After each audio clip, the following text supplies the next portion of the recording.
اس کا مطلب ہے کہ ایران محض پکا نہیں رہا ہے بلکہ وہ براہ راست جانی اور مالی نقصان کا ایک بہت بڑا خطرہ مول لے رہا ہے، اور جب اصلی وار ہیڈ کسی حساس فوجی اڈے پر گرتا ہے تو وہ سامنے والے کو جوابی کارروائی کا ایک انتہائی مضبوط جواز یا جسے ہم کازز بیلی کہتے ہیں فراہم کر دیتا ہے۔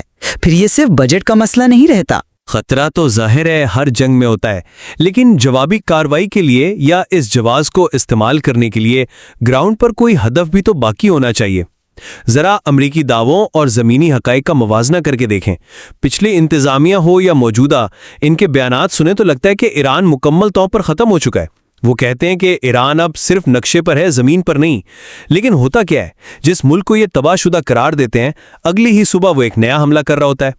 گراؤنڈ پر حقیقت یہ ہے کہ پاسداران انقلاب کی 8 لاکھ سے زائد نفری آج بھی موجود ہیں۔ اتنا شدید دباؤ اور پابندیاں ہونے کے باوجود اگر ایک ملک کا عسکری ڈھانچہ برقرار ہے تو کیا یہ امریکی دعووں اور ان کی فوجی قوت کو تباہ کرنے کی پالیسی کی ناکامی نہیں ہے؟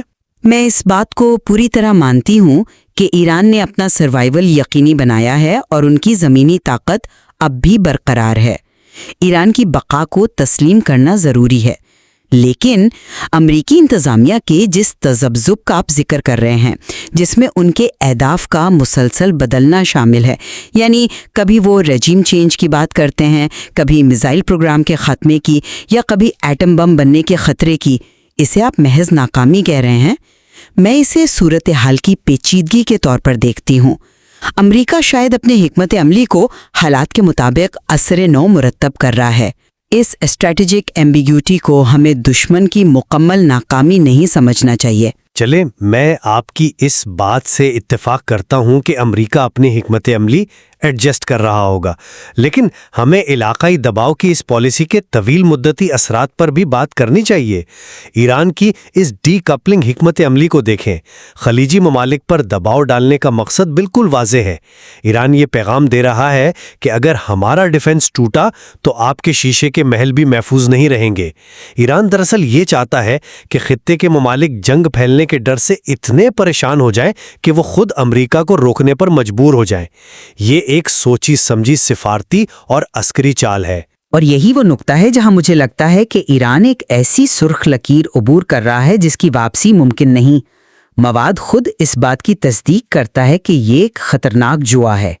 آپ کہہ رہے ہیں کہ خلیجی ممالک ڈر کر امریکہ کو روکیں گے، لیکن ذرا دوسری طرف سوچیں، اگر یہ ممالک خوفزدہ ہو کر امریکہ کو روکنے کے بجائے یہ نتیجہ اخذ کر لیں کہ ایران ان کے وجود کے لیے ایک مستقل خطرہ بن چکا ہے تو کیا ہوگا؟ اگر وہ ایران کے خلاف فیصلہ کن کارروائی کے لیے امریکہ اور اسرائیل کا پوری طرح ساتھ دینے کا فیصلہ کر لیں تو ایران کی یہ تمام تر مزاحمت ایک ہولناک انجام تک پہنچ سکتی ہے۔ وہ ایک ایسی جنگ کو دعوت دے رہے ہیں جس سے وہ اکیلے کبھی نہیں لڑ سکتے۔ میں سمجھ رہا ہوں کہ آپ اس خطرے کو کتنا سنجیدہ سمجھتی ہیں، لیکن ان خلیجی ممالک کی پوری معیشت امن، غیر ملکی سرمایہ کاری اور تیل کی برآمد پر کھڑی ہے۔ وہ کبھی نہیں چاہیں گے کہ ایک مکمل جنگ چھڑے اور ان کا سارا انفراسٹرکچر تباہ ہو جائے۔ اسی لیے کوئی بھی اس تباہی کی حتمی قیمت ادا کرنے کو تیار نہیں، اور یہی وجہ ہے کہ ایران کی یہ سست روحی کی حکمت عملی کامیاب ہو رہی ہے۔ معیشت بچانا بالکل اہم ہے، لیکن جب بات ریاست کی بقا پر آ جائے تو ترجیحات بدل جاتی ہیں۔ ایک مسلسل غیر یقینی صورتحال اور روزمرہ کے حملوں کا سامنا کرنے کی بجائے ریاستیں اکثر ایک بڑی اور فیصلہ کن جنگ کا وقتی نقصان برداشت کرنے کو تیار ہو جاتی ہیں تاکہ خطرے کو ہمیشہ کے لیے ختم کیا جا سکے۔ ایک چھوٹی سی مس کیلکولیشن اس پورے توازن کو بگاڑ سکتی ہے۔ واقعی اس پوری مساوات میں مس کیلکولیشن کا مارجن بہت کم ہے۔ ہم نے آج کافی تفصیلی جائزہ لیا کہ کس طرح ایران ایک لوہے کا چنا بن کر سست روی اور جنگی معاشیات کی حکمت عملی کے ذریعے امریکہ جیسی روایتی عسکری قوت کو الجھانے اور ان کے اہداف کو غیر واضح کرنے میں کامیاب رہا ہے۔ اور اس کے ساتھ ہی ہم نے اس حقیقت کو بھی تسلیم کیا کہ اگرچہ یہ حکمت عملی قلیل مدتی طور پر کارآمد لگ رہی ہے، لیکن اس میں چھپا علاقائی تنہائی اور خلیجی ممالک کی دشمنی کا خطرہ اسے ایک انتہائی غیر یقینی اور خطرناک جوا بناتا ہے۔ یہ ایک ایسی صورتحال ہے جو کسی بھی وقت بے قابو ہو سکتی ہے۔ بالکل صحیح۔ یہ جنگ اور تنازع اس وقت ایک ایسے مرحلے میں ہے جہاں حتمی نتیجہ اخذ کرنا قبل از وقت ہوگا۔ دونوں زاویوں کو سمجھے بغیر اس پیچیدہ عسکری اور سفارتی بساط کی اصل تصویر نہیں دیکھی جا سکتی۔ اور یہ بھی واضح ہے کہ اس میں صرف ایک سچ نہیں ہے۔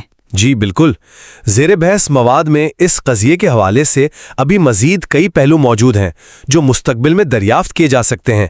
ہماری اس فکری بحث اور تبادلے میں شامل ہونے کا بہت